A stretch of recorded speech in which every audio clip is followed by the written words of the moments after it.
kebijakan yang kemudian tidak pro terhadap rakyat. Maka hari ini kita meminjam kalimat daripada Mahatma Gandhi yang kemudian menyampaikan pelan-pelan, pelan-pelan, pelan-pelan. kita tidak mungkin mendapat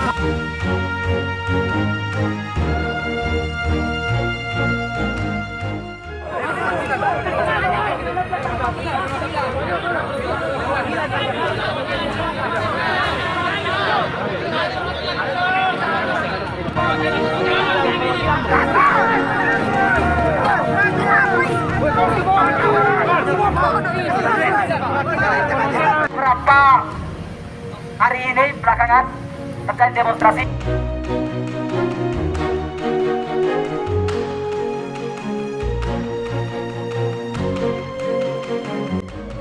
Ini adalah bentuk perspektif pemerintah Kota Makassar. Yang pertama dulu, dan yang perlu kami sampaikan atas nama pemerintah Kota Makassar, mendengarkan aspirasi dari Cipayung Plus tadi.